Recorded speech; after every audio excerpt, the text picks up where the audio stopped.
Hello and welcome to the 13th episode of the TFG1 podcast, recorded April 17th, 2009. I am your host, Michael Blanchard, and today we have a special guest. Hey, this is Steve / Megatron of all things Transformers and PredaconEmpire.com. Yes, Steve is making a second appearance right now for episode 13, so let's get right to it.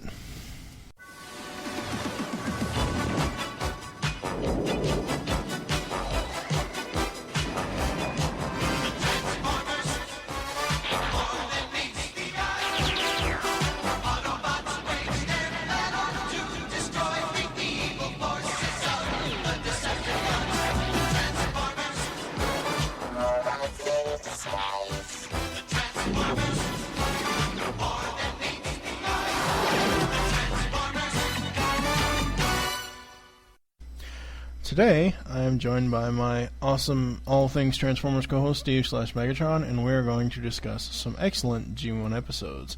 So, how you been, Steve? Good, how are you? I'm doing pretty good. Actually had a little surprise for the TFG1 listeners this week. On Monday, which is today, we will be releasing, either Monday or Tuesday, depending on when you get the editing done. I decided to interview Mike the Birdman Dodd from This Week in Geek because I didn't actually know how they came up with This Week in Geek. So Mike and I spent about an hour, little under an hour, discussing a whole bunch of stuff. So that should be out before this episode, actually. Let's see, the really only G1 news is, and normally I don't do news, is that the DVD set is coming out from Shout Factory. They are doing a Season 1 25th anniversary set. And then, in a story that came down the pipe very late on Friday, Shout Factory has also been signed on board to do a complete series later on this summer, as well as a G.I. Joe complete series. Now, the article does not say whether it's G.I. Joe, Sunbow, and Deke, or if it's just the Sunbow series, because apparently Rhino had the rights to G.I. Joe. They lost them before they could fulfill their release schedule, so a lot of those episodes were never released on DVD. Yeah, I remember I was looking for them, couldn't find it, but yeah, that's awesome news that they're going to have the complete series come out later this summer. Yep, and I'm going to wait for that. I'm not getting the Season 1. No, I'm just going to wait and get the entire complete season box set of G1 Transformers and G.I. Joe with all the special features, and it says that they're even remastered. Yeah, that'll be great. That's exactly what I was talking about when it broke news that they were re-releasing Season 1. I was like, hope they come out with a remastered, and sure shit they did. Yep. Yeah, there really isn't too much else going on. I saw, and I normally don't do shout-outs, but Gog Dog, one of the hosts of the TFW podcast, he did a little 20-second YouTube thing about purple animated shockwave is what he used, and he showed off the hip joint, and it's like 20 seconds long. You think it's going to be longer. He just like moves the hip in and out, and he goes, "Thanks, Derek J. Wyatt," and it just stops. Nice. So that was pretty funny. I have been twittering like mad. It is unbelievable how, just besides the fact that it's a social networking tool, it's just a great tool to advertise stuff as well.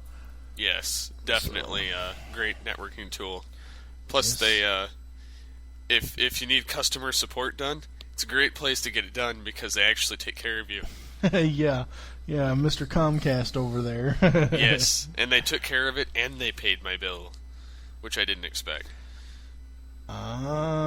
They actually called me. The guy from Twitter called me the day before and said that we're gonna get this fixed, and had him look into it. And then the tech guy came out while I was at work and fixed it. Then the next day he calls me and says, "Are your speeds back up where they're supposed to be? Does it work and everything?" I says, "Oh yeah." And he said, "Well, just so you know, we're going to take care of your month's bill this month and the amount of and blah blah blah." And they paid my entire bill, and I was like, "Awesome." Yeah, that's great. I didn't expect that. I was just expecting them to say, "Okay, your stuff's fixed. There you go." Yeah, I'm trying to think what else is going on. I mean, we've already really talked about all the future projects, so I'm not going to go into that again. No emails this week. I don't know. I mean, like I said in HTTF 19, I get a lot of feedback on Twitter and stuff like that. I will most likely be having another co-host with me, another one of our Twitter friends, Pecan CT Michael. He's a huge Transformers fan. He's been to a lot of BotCons, and he has got to be probably the only person I know with a Transformers collection that takes up almost an entire basement. I mean, he has almost everything. It just boggles me. I saw a couple of panoramic pictures that someone took of his shelvings in the basement, and it's just amazing how much stuff he's got for Transformers. So he may be joining me on episode 14, 17, and 19, or 18 and 19. And then Steve, of course, you'll be back for episodes 20 through 24. So yes. So let's get into some episodes today. Alrighty. I am Vector Sigma. Before Cybertron was, I was. Who reactivates me? I, Megatron, one of your own creations. Why have you done this thing? You must give personalities to the Stunticons. They're cybernetic creations like ourselves. Fill them with hatred for the Autobots and all that the Autobots stand for. Present them to me.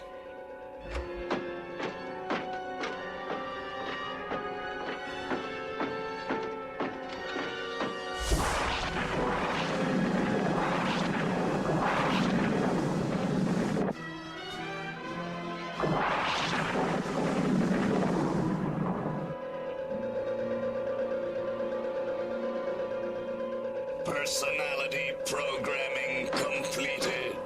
I am Megatron, your leader. Declare yourselves to me. I am Ultramaster. I swear loyalty to you. I am Dead End. I guess I'll have to do what you say. I'm Breakdown. I'll obey too. I am Dragstrip. I live to obey. I'm Wild Rider, and I want to bust something up! Right here. What are you doing? I am a first-generation product of Vector Sigma. We share the same computation matrix. My power supply can merge with it, reactivating it. Alpha, no. Have you forgotten that you are my creation, Prime? You need these planes. You may not get off this planet alive without them. And what of the safety of the people of Earth? Now, let me do what must be done.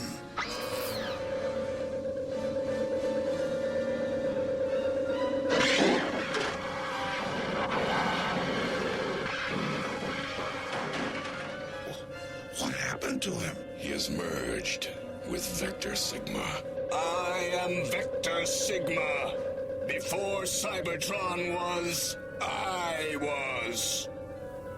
Who reactivates me? I, Optimus Prime, leader of the Autobots. Why are you here? To give life to these machines. He gave himself up just so we could have some jets. That's nuts. No.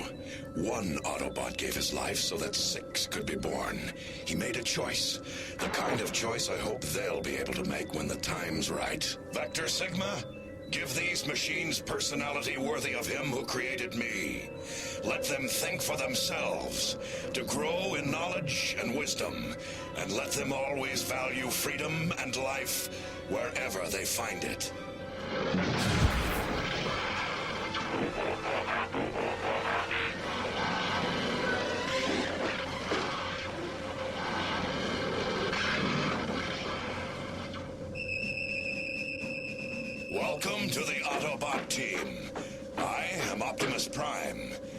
We welcome you, aerial bots. What's happening, dudes? Hi. I used to be a courier ship, but now I think I'm Silverbolt. And I'm Air Raid. Jeez, what is this place? Who are you guys? Who are you? Oh, right. I'm Fireflight. I'm Skydive. I'm Slingshot. Used to be a speed shuttle. Now I'm the fastest, smartest, hottest jet you ever saw. Now let's get back to Earth. Optimus Prime. Alpha Trion. I am now one with Vector Sigma, and I have learned something. The key to Vector Sigma, which Megatron took back to Earth, may doom the entire planet. But how, Alpha Trion? On Earth, its energy may have a radically different effect. More I cannot say. So what are we waiting for? First up today, we have the key to Vector Sigma, and according to the little booklet that comes with the DVDs, Megatron wants a Decepticon road force to better combat the Autobots, and so he builds the Stunticons. The Stunticons lack individual personalities, so the Decepticons bring their new sub-team to Cybertron in search of Vector Sigma, the supercomputer that gives all Transformers sentience. To activate Vector Sigma, Megatron must find its key, and only Alpha Trion has it. I should make note that this is Key to Vector Sigma Part 1. I did not say that before reading that little blurb. Let me see here. Okay, that's that. Let's see. The Autobots, I've actually made these into bullet points. I actually took the synopsis and broke it down into like 1 or 2 line sentences. But I had already written it up. The Autobots are accompanying a convoy of superfuel to protect it from the Decepticons. But, that doesn't make any sense. That does not make any... What's there does not make any sense. The Autobots are accompanying a convoy of superfuel to protect it from the Decepticons. But I think it's supposed to be they attack and the Autobots must evade them. Megatron threatens to blast one of the fuel tankers when Smokescreen comes to the rescue. Megatron's plan is to even the odds on the roads against their foes. The Decepticons steal 5 vehicles, and Megatron has them rebuilt, but he must take them to Cybertron to give them cybernetic personalities. Vector Sigma, the computer that gives all Transformers life, is the only thing that can bring life to Megatron's new car group. He calls them the Stunticons. And I think I have... No, I forget. I'm trying to think if I have the names listed here. I know I do at some point. The Decepticons head to Cybertron to give the Stunticons personalities. The Decepticons arrive at Alpha Trion's base and steal the circuit key to Vector Sigma. This is the first time in the overall arcing storyline has added something to the TF history, I believe. Which would be Alpha Trion. I think this is his first. I think this is the one of the first episodes that we see him. Oh no, this is the second episode because we had the one last episode, the search for Alpha Trion. Whoops. Yes. The new thing that was added was the Centurion droids, as far as them protecting Vector Sigma, and Megatron realizes he can control the droids with the circuit key because it is a part of Vector Sigma. Megatron sends the droids after the Autobots, which they have arrived on Cybertron to stop the Decepticons. The Stunticons are born: Dragstrip, Dead End, Wild Rider, Motormaster, and Breakdown. The Autobots are still fighting the droids with drone robots now that overpower the droids. The Autobots get to Vector Sigma Chamber. Optimus Prime has a plan to rebuild the shuttle ships that they saw in the hangar into Earth-style jets.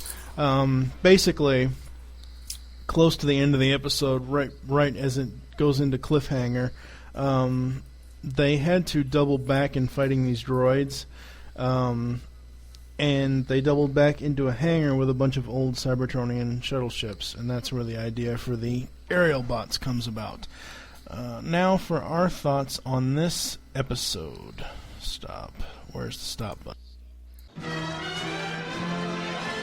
Alrighty.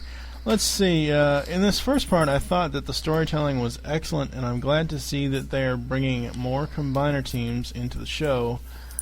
The animation was solid, and I didn't notice too many flubs. There wasn't really anything off model, or just plain bad. I think the animation for this episode was fairly solid. I think outside of the Constructicons Devastator, the Aerialbots Superion are my favorite combiners. The voices that they chose for these guys are just awesome. I'm sure if I had looked them up on IMDb, they'd be people I know and recognize from other characters. Yeah, probably. In the series, there are a few issues that I have with this and part 2 of the episode. In season 3, there are a ton of characters that are introduced, but they never have to go through the process of having Vector Sigma creating cybernetic personalities. Weird. Of course, then again, some of the historical videos that play at the end of the episodes in later seasons say that these characters already existed. And what are your thoughts? Overall, it's a good episode. It's definitely better than some we reviewed in the last time I was on. Yeah. But yeah, it was cool to see them actually create some new combiners to battle instead of just using the same old Constructicons and everything else. Yep. Alrighty then, on to the next episode. In his latest attempt to destroy the Autobots, Megatron has created the Stunticons to rule the roads. To give them personalities, Megatron took them to Vector Sigma, the master computer which gives all Transformers life. But now Optimus Prime has a plan of his own. The key to Vector Sigma Part 2 is up next, and according to the little booklet, to help the Autobots create new troops of their own, Alpha Trion merges with Vector Sigma and warns Optimus Prime of the key's powers if used on Earth. Having returned to Earth, Megatron begins using the key to transmogrify organic material into inert metal, thus enabling the creation of a new Cybertron. Let's see, where do we start here? As I just said, on Earth, the Stunticons the Stunticons break into the rocket fuel base from the first episode, and they steal the super fuel. The humans believe them to be Autobots, though, because they're driving. Actually, that was supposed to be... Wait a second. Oops. That was supposed to be in the first episode. Anyway, the Autobots on Cybertron build the aerial bots. They have Vector Sigma give them personalities: Silverbolt, Skydive, Air Raid, Slingshot, and Fireflight. Optimus learns from Alpha Trion, who has now merged with Vector Sigma, that the key Megatron stole may doom the planet Earth. Shockwave eavesdrops on this, and he alerts Megatron. The aerial bots get their first taste of action by outrunning the droids, Cybertronian droids. When the Autobots get back to Earth, Omega Supreme interrupts Optimus by telling him that he's going to explode. This was actually a funny scene.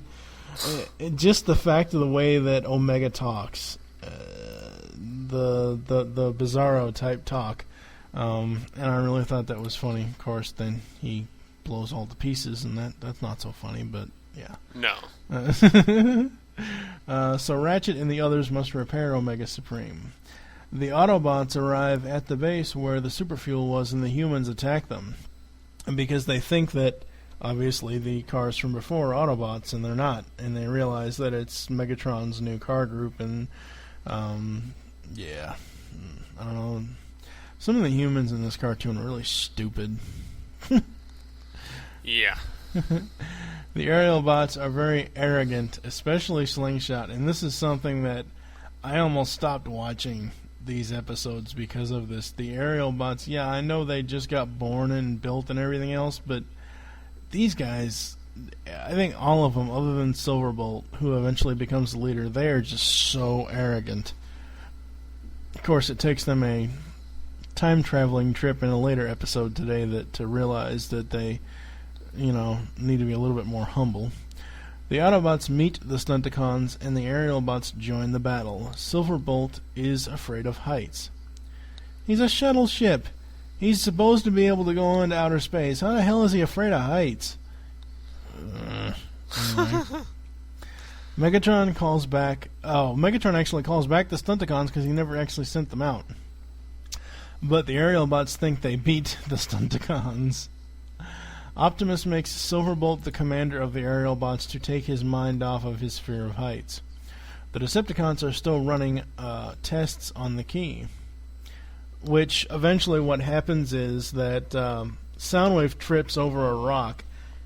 He drops the key, and apparently there's a button on one side of the key that you can press that activates the energy, and Megatron realizes that it turns everything into metal, which goes back to the whole transorganic thing.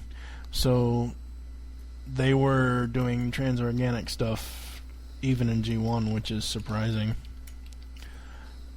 The Autobots arrive where the Decepticons are, and a battle between the Autobots and Stunticons begins. We find out that the Stunticons can merge into Menasor. The aerial bots arrive and join the battle. After the Stunticons merge, Optimus tells the aerial bots to merge into Superion. The two giant robots have a battle, and Omega Supreme finally shows up just in time to save Superion. Silverbolt overcomes his fear of heights and goes after Megatron, who still has the key. Silverbolt destroys the key, and Slingshot saves him, ending this episode.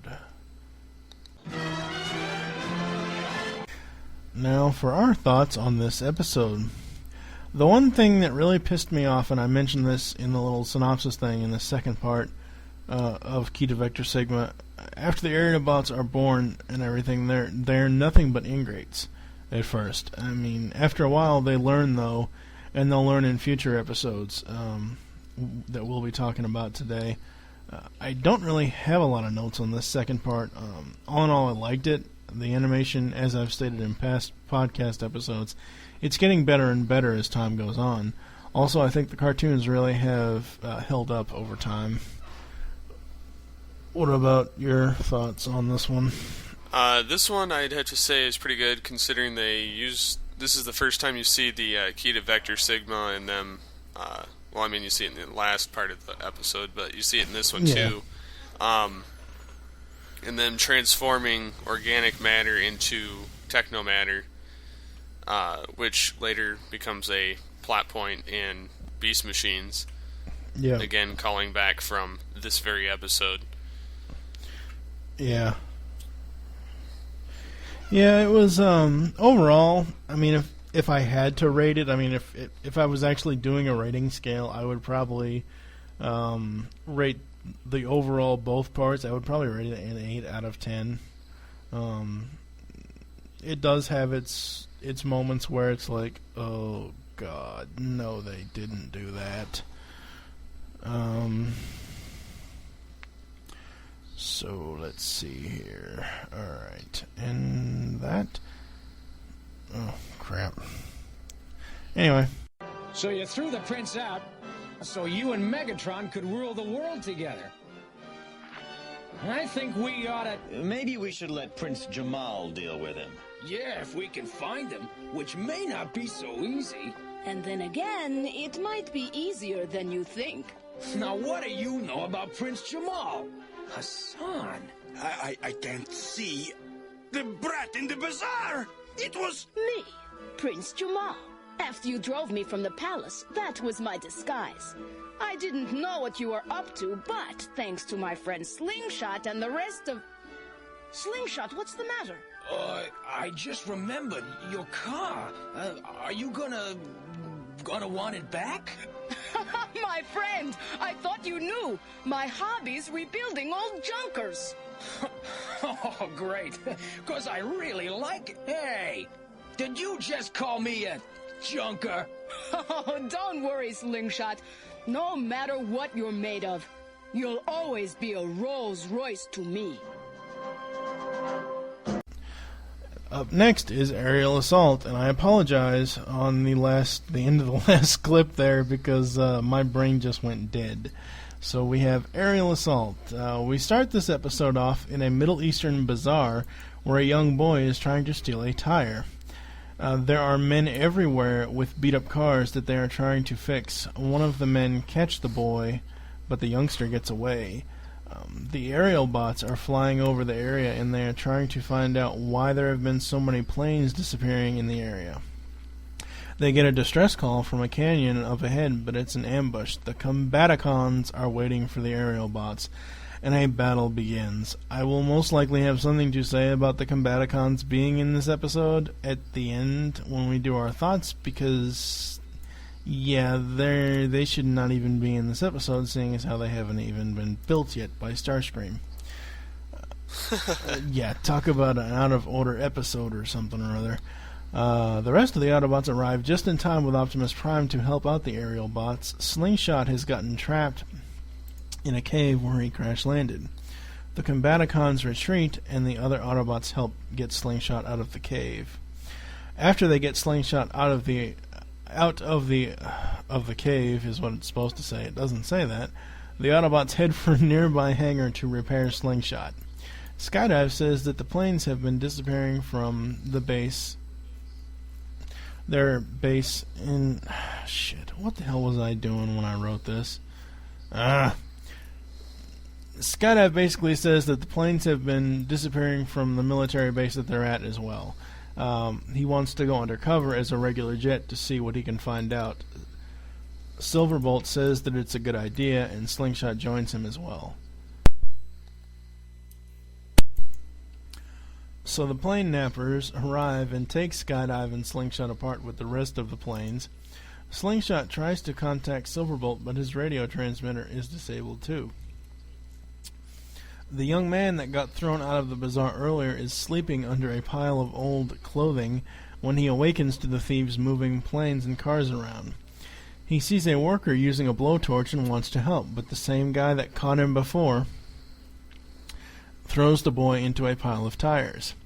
The young man follows them because he thinks that there is a big secret in the laundry truck. We see Swindle transform, and the caravan of vehicles drives off.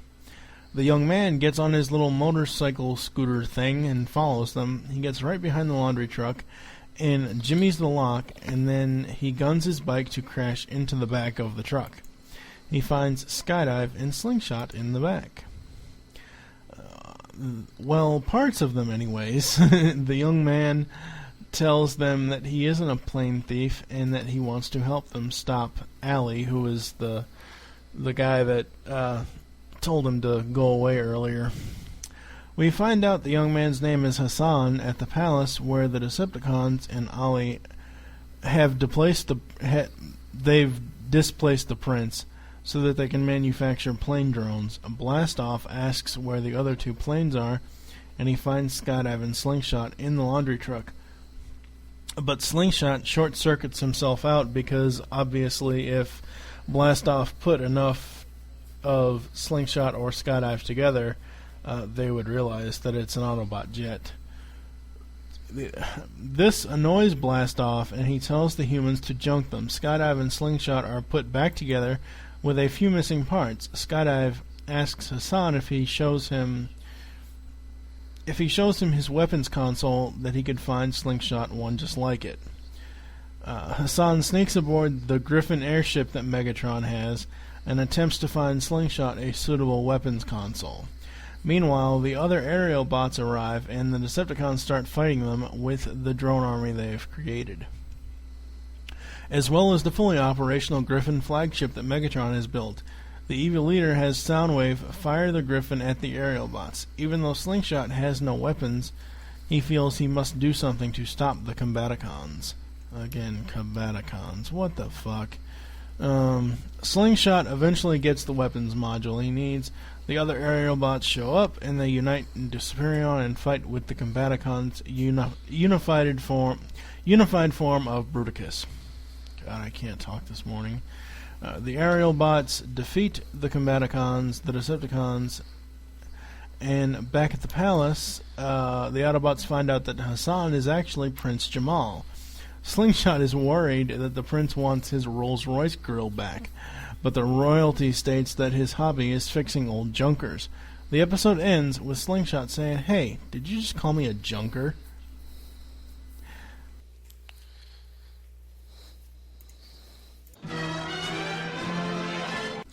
Now for our thoughts on this episode. As I said before in the little synopsis thing, the biggest problem with this episode is the fact that the fucking Combaticons are in it. I mean, what the hell? What the hell were they thinking? Who knows? Oh my god. How can...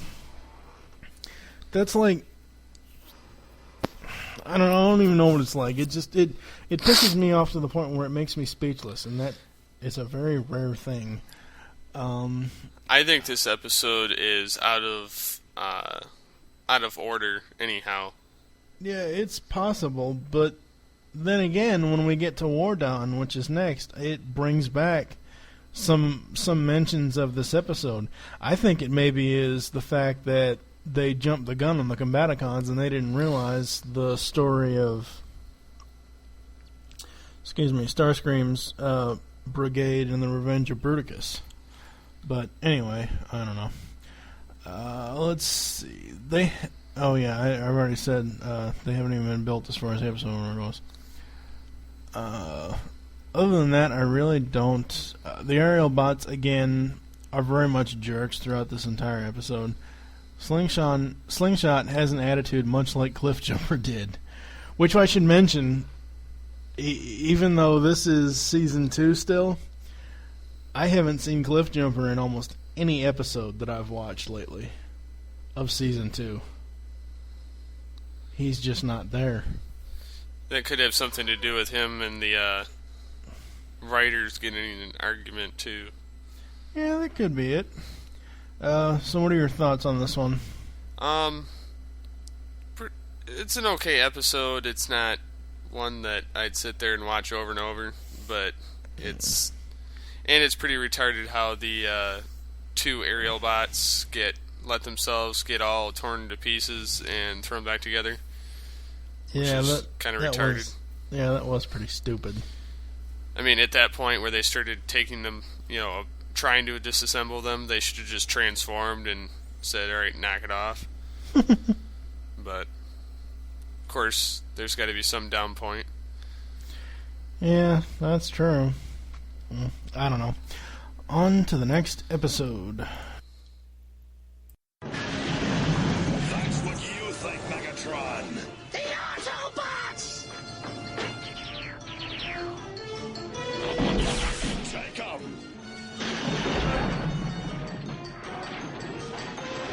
Only one way to stop that machine before it takes the aerial bots back to the beginning of time, and that's to destroy it. So much for those buzzards. Yes, but now we've got real trouble. The aerial bots are trapped somewhere in the distant past of Cybertron. How far in the past? Judging by these coordinates, I'd say 9 million years. Isn't there some way we can get the aerial bots out of the past? Our only hope is to repair these time controls. How about it, Wheeljack? There might be some spare parts in this dump somewhere. I suppose it can be done. Then let's do it. The aerial bots 9 million years in the past. Wow. That was before the war. They must be somewhere in the golden age of Cybertron. You guys! Are you here to help? No, not exactly. Never seen you guys around before. I'm Orion Pax. I'm Silverbolt. And I'm Slingshot. I'm Fireflight, and that's Air Raid and Skydive. What do you do here? Oh, we unload the energy shipments from the power plant upriver. Hello there. I'm Megatron. What's your name? Orion Pax. It's really a thrill to meet you, sir. That was Megatron, flying over the energy docks. I'm sure of it. So what's the big deal? Wow. Are all those yours? Yes. You see, I've been looking for a place where I could store my wares. I was hoping this hangar might be available. Hey, who's that with Orion? Oh, wow. It's one of those flying robots. What do you store here? Raw materials or energy? Oh, we only store energy here. That's just what I wanted to hear. Decepticons, attack!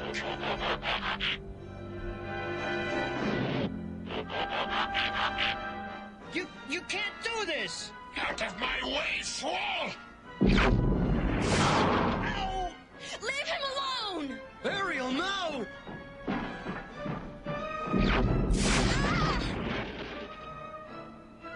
You monster!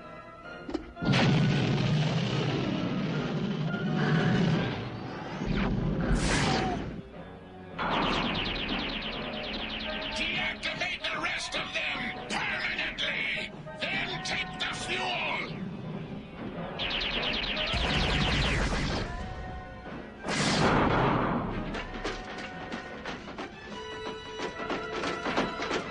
If that young robot needs repairs, I suggest you take him to the next city. Oh, you gotta help. Take a look inside. They've been pouring in since this morning. I had been developing a way to rebuild our robots to fight the Decepticons, but now... Please, just take a look at him. I do detect a strong spirit within him. I tell you what. I'm going to attempt to rebuild him entirely. All right! He's not the only one. There are others back at the hangar. His girlfriend, Ariel. Please, one at a time. Perhaps I can help her too, if my plans work. How much longer are we going to have to wait? Just cool out. He'll tell us when he's done. Well, it's finished. You may not recognize him. He is no longer Orion Pax. Now he is the first of our new defenders, Optimus Prime. I was wrong, my friends. I admired Megatron merely because he was powerful. I failed to see how he used that power. It's okay. We've all made the same mistake. No. These energy packs should give Omega Supreme enough power to take us home. Hey, what happened to you guys in the past, anyway? Not much. We learned a few things about Megatron, and about you, Optimus Prime. Or, should I say, Orion Pax? You? So you five were the ones who saved me. Would somebody tell me what in blazes this is all about? Ask Optimus Prime. He knows. All right. Spill it before I go crazy. Well, it all began about 9 million years ago. Up next is War Dawn, and according to the little booklet, War Dawn, thinking Megatron's evil nature is exaggerated, the aerial bots fall into a trap set by the Decepticon leader. He transports them back in time where they meet an idealistic young Autobot named Orion Pax and witness Megatron's cruelty firsthand. We start this episode off, as I said, with the aerial bots in pursuit of Starscream, Thundercracker, and Skywarp, which I think this is I could be wrong, but this is the first episode of the second season that all three Seekers have been together. Normally you'd see either Skywarp or Thundercracker, Starscream and Thundercracker, or, vice versa. I think this was the first episode I've seen all three of them together again. They have captured a few humans. A great aerial battle begins, but the aerial bots can no longer pursue the Decepticons once Starscream dumps the chumps, as he says, in midair. So the aerial bots must rescue them. Back at the Autobot base, the aerial bots are shooting off at the mouth about how much they admire the Decepticon jets. Ironhide goes off on them, but Optimus Prime intervenes because the aerial bots were only built a few weeks ago, and they have not been fighting the Decepticons as long as the other Autobots have. Teletran 1 interrupts Optimus Prime, alerting them to a high concentration energy readings from Cybertron. On the Cybertron, the Decepticons are preparing themselves they're repairing themselves and talking about how badly the aerial bots beat them. When Megatron comes in and tells them that unless the aerial bots are destroyed, his supremacy of the skies is threatened. Soundwave radios Megatron to tell him that the Autobots have departed for Cybertron. The leader realizes that they have detected the energy signature of Shockwave's work on the chronosphere. Starscream asks Megatron what the chronosphere is, and the leader explains that it is a time machine that he had planned to use to travel to the area before the war and steal all the energy that the Decepticons need. However, now it will make an excellent trap for the aerial bots. The Autobots arrive on Cybertron, and Prime tells Omega Supreme to shut himself down, and they'll try to scrounge up some energy for him. Apparently, Omega can't make it between Earth and Cybertron. And that's another thing that I don't understand. Like in, what was it, The Ultimate Doom in Season 1, when Megatron brings Cybertron into Earth's orbit, and then the Autobots eventually knock it out of Earth's orbit. How far away did they knock it out? Obviously, it would still, first of all, it would screw up the entire solar system of our little galaxy here if it was anywhere near it. But, I mean, how far away would it exactly be if the trip is so long and Omega just dies after one way? I don't know. That's just weird. The aerial bots fly off with the Autobots when Starscream and the other jets attack them. Slingshot transforms and tells them that they don't want to fight. They just want to talk. Starscream is skeptical of this, but the jets land and talk with the aerial bots. All but Silverbolt go with Starscream and the others. The Decepticons lie to the aerial bots, obviously, and trick them into standing where the chronosphere is. Silverbolt calls Optimus Prime and informs him of this. Prime bets that it's a trap. When Silverbolt arrives to warn the others, they are all sent back through time. Megatron's plan is to send them to the beginning of time, but Optimus Prime and the other Autobots arrive just in time to destroy the chronosphere. After Optimus Prime in the present... Oh crap, that sucked. I don't know if the mute caught that. Hopefully it did. Let's see. After Optimus Prime in the present time destroys the time machine, Megatron and the other Decepticons retreat, which leaves the aerial bots somewhere 9 million years in the past before the Great War. The aerial bots realize that Megatron is truly evil after they meet Orion Pax and his friends. These robots are attacked and destroyed by Megatron and the other Decepticons. The other aerial bots take Orion and his friends to a mechanic shop, and the guy says that he will rebuild Orion entirely. They may not know who he is at this point, that he is part of the new Defenders of Cybertron called Optimus Prime. So we actually get the origin of Optimus Prime. Cool. Back at the present, the Decepticons attack and try to get the time machine back from the Autobots. Wheeljack has repaired it and brings the aerial bots back just in time before the energy stockpiles in the warehouse explode. The aerial bots are brought back to the present just in time to foil the Decepticons' plans. The episode ends with them telling Optimus about meeting someone called Orion Pax. Ratchet wants to know what it's all about, and the episode closes with Optimus saying, "It all began about 9 million years ago," and Ratchet goes, "Oh, it's one of those long stories." Thus ending this episode. Now for our thoughts on this episode. This was one of the best episodes of Season 2. And I have that written on my notes in like 16 exclamation points. I loved seeing the history of Optimus Prime and even Megatron before the war.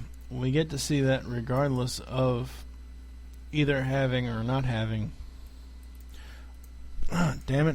either having or not having a war, just how evil and diabolical Megatron really was.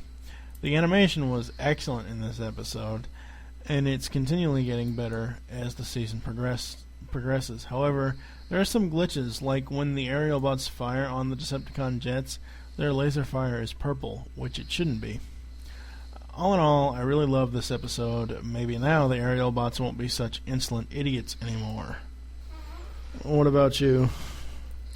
Well, for me, I'd have to say this is one of my favorite episodes of this season, just because the aerial bots actually go back in time and see the creation of Optimus Prime from Orion Pax, and see where Elita 1 was created. Although it doesn't show who Dion turns into. I'm either leaning towards Ultra Magnus or Ironhide, one of the two, but... Oh, was that one of Orion's... Oh, okay, one of his friends. Yeah. It's been a while. I didn't watch the episode before we recorded today, so... personally think that it's Ironhide, but that's just me. But yeah, it was cool to see how Megatron was causing problems even before Prime was created, and then Prime was created, and that's when it started throwing problems against Megatron. Yep. And I like actually how humble Prime is at first. Because as soon as after he's created, he apologizes to the Autobots. He says, "I'm sorry, my friends. I was blinded by Megatron's power and wanting to get to know him." Actually, it's funny. I just realized that one of my animation cells that I have framed in the other room is Orion Pax. You see him in like when you look right at the picture on the left, but on the right is a gray robot shaking his hand with a black hand, and I realized, oh wait, that's when he first met Megatron. So that's pretty cool. I'm really, with going back and seeing some of these, I'm really noticing the characters other than the obvious Starscream, Galvatron, and Cup. I'm really noticing who they actually put in the animation cells that they included with these. So that's it for our thoughts.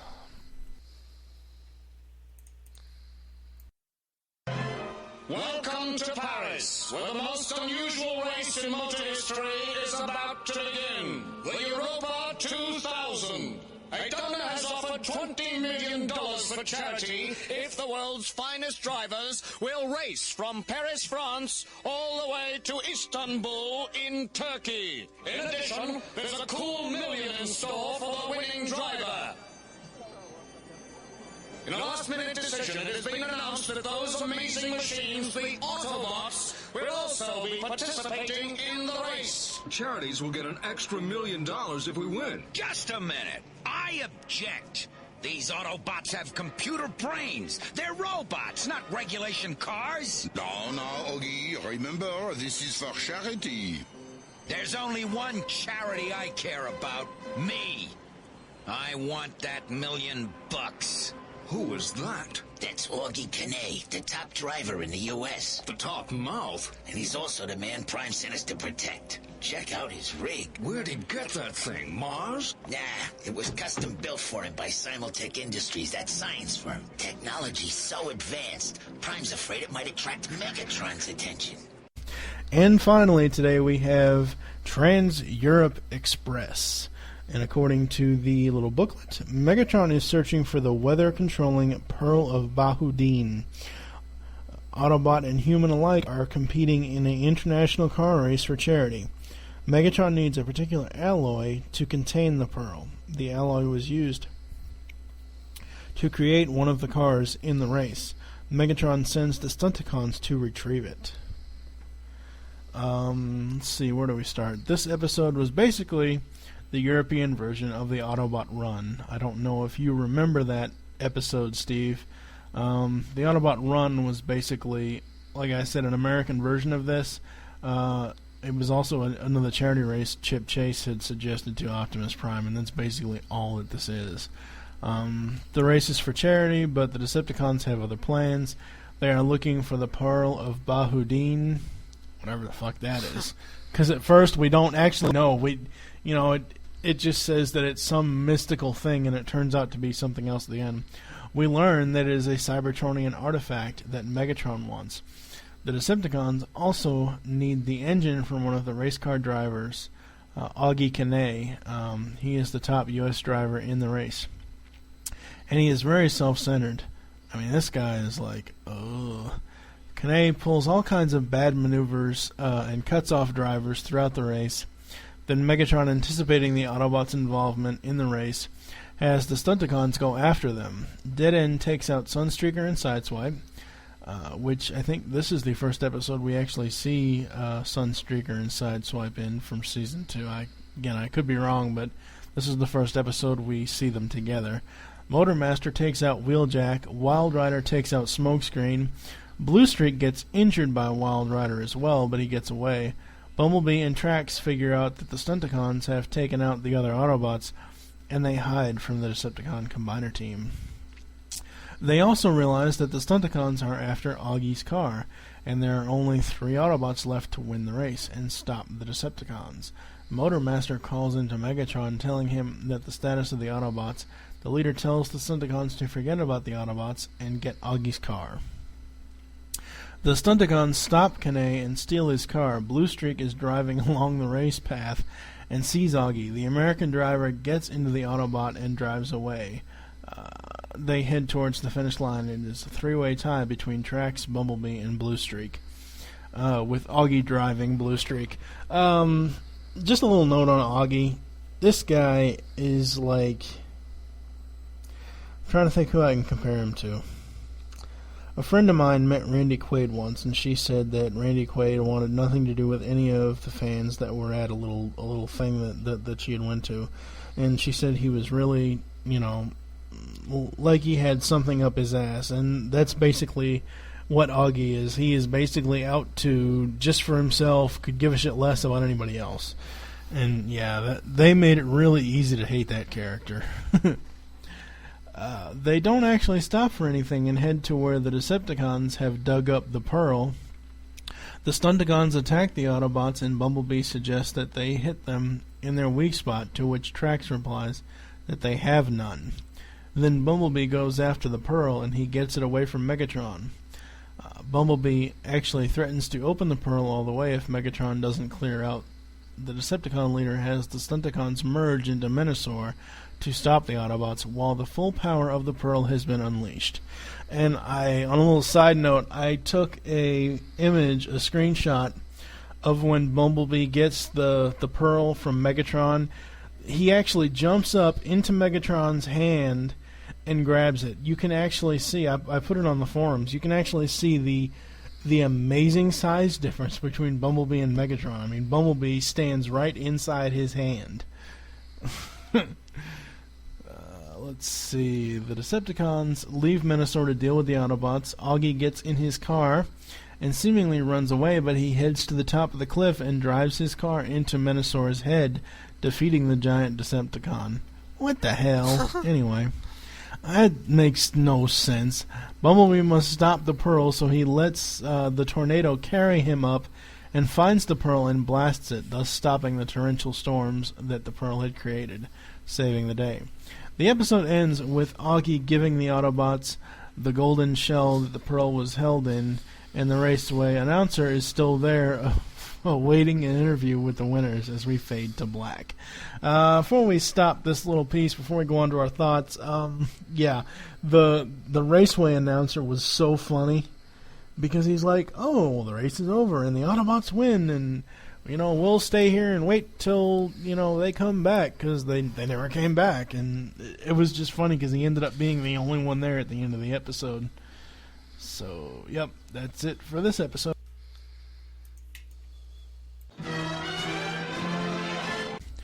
Now, for our thoughts on this episode, I have one note, and then you can say what you gotta say. As I said in the beginning of the synopsis, this was basically a European version of the Autobot run. Optimus Prime is mentioned in the episode, but does not appear. I really don't have an opinion on this episode either way. It's just kind of there. What about you? I don't have much of an opinion. Other than just some notes that I found online about this episode. What'd you find? Well, the fact that Sideswipe and Sunstreaker mistake the Stunticons for normal race cars despite the giant Decepticon symbols on their hoods. Yeah. The map of Europe used to show the races is off.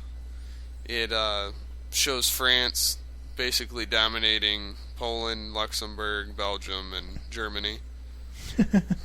And then Blue Streak is mistakenly drawn as Prowl for a few shots during the battle. Yeah, I do remember seeing an animation difference in that. That was kind of weird. And then the when the Nemesis crashed, a bunch of dangerous materials flung out of it, such as the Insecticons, Heart of Cybertron, and the Pearl. Oh, you're talking about the ship. Yes. Okay, yeah. Okay, I thought you were talking about something else. No, but I didn't care for this episode. Yeah, I didn't either. Like I said, it was just another way for them to do another... I mean, charity is all... that's all good that they did that, but, and I understand that the Autobots can only do so much, obviously, since they're cars and trucks. But, I mean, yeah. I don't know. It was basically a very subpar type of episode. So I think we are going to end our thoughts on this one. The Transformers will return after these messages.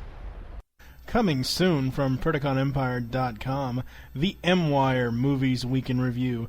Steve/Megatron and I, Michael Blanchard, will sit down every week to review one movie that either one of us have picked. It is a genre-spanning movie review podcast that will be weekly. Look for it on PredicaunEmpire.com and iTunes, coming soon. Are you a fan of Transformers? Yes. Then be sure to visit PredicaunEmpire.com, your resource for Transformers media and more. Also be sure to check out our podcasts, All Things Transformers and the TFG1 podcast. I'm Steve/Megatron, inviting you to come join the fun on the shows and the forums. So be sure to visit PredicaunEmpire.com for all your Transformers needs. Enter now. We now return to the Transformers. Well, that's all for this episode of the TFG1 podcast. Join me next time when I will have a special guest host, one of my friends from Twitter, Pecan CT Michael. Hopefully we can get that recorded eventually, sometime this week or next, where we will be reviewing the final 5 episodes from Transformers Generation 1 Season 2. Those being Cosmic Rust, Starscream's Brigade, The Revenge of Bruticus, Masquerade, and Bot. Thank you for joining us on the TFG1 podcast. There are 4 ways to get in touch with me or leave feedback for the podcast.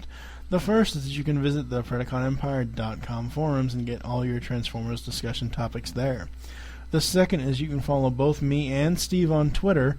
Our names are TFG1 Podcast and SCP-21. The third is you can visit the Earth2.net forums. I have a thread over there for the podcast under the banter section. And the fourth is the email address, which is TFG1Podcasts. For now, I am Michael Blanchard, saying in the immortal words of Optimus Prime, transform and roll out. Oh, yeah. Who are you again? Steve/Megatron of All Things Transformers. Aha. Okay. Yeah. Good night, everybody, and thank you for listening. Until next time.